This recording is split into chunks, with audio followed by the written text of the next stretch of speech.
est sous couveuse actuellement, donc on est encore en association. Donc on est cette année sur le point de nous installer vraiment donc, en tant que maraîcher bio et en société, quoi, société réelle. Donc oui, on pourra peut-être, c'est tout un dossier à remplir, hein, c'est toute une démarche aussi. Mais grâce aux aides de jeunes agriculteurs, on pourra peut-être bénéficier d'une subvention. Ouais. Après, c'est beaucoup de paperasse, donc il faut voir si on arrive au bout et on arrive à tout remplir. Mais sinon, on a le temps de le faire.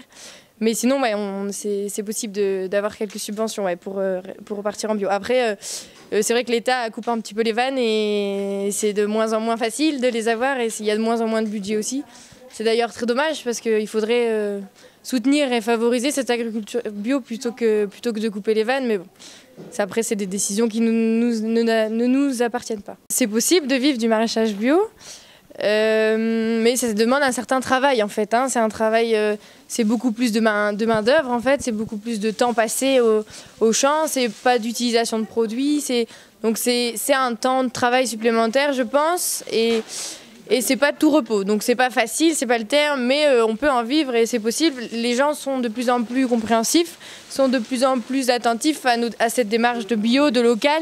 Donc on est à l'écoute, les clients sont à l'écoute de notre démarche, donc c'est déjà un bon point, c'est ce qui nous facilite un petit peu la tâche aussi, quoi. Un maraîchage bio, c'est quand même certaines étapes, hein. C'est pas si simple que ça. C'est surtout quand on est conventionnel à la base, la conversion qui est assez longue, c'est 3 ans. Donc nous on a eu cette chance de démarrer sur des terres familiales qui étaient prairies avant, donc qui n'ont jamais été cultivées en conventionnel. Donc c'est ce qui nous a permis de passer rapidement et d'être super réactifs et de passer en bio directement en fait. Donc on n'a pas eu d'année de conversion, donc ça c'était sympa. Donc voilà, ça nous a permis de démarrer rapidement simplement, quoi. Le bio c'est surtout par conviction, hein, par envie, par conviction, c'est pas seulement par tendance. C'est vraiment parce qu'on a envie de retourner au bien manger, de retourner aux valeurs en fait, hein, aux produits sains, aux produits authentiques. Et de retrouver aussi le goût d'antan et le goût des bons produits, quoi. En termes financiers, c'est toujours simple d'acheter et de revendre des produits ou de produire pour produire. C'est sûr que c'est facile et qu'on pourrait y gagner aussi. Et c'est peut-être certain qu'on gagne moins à faire en bio, c'est peut-être vrai, mais c'est aussi par conviction, comme je vous l'ai dit.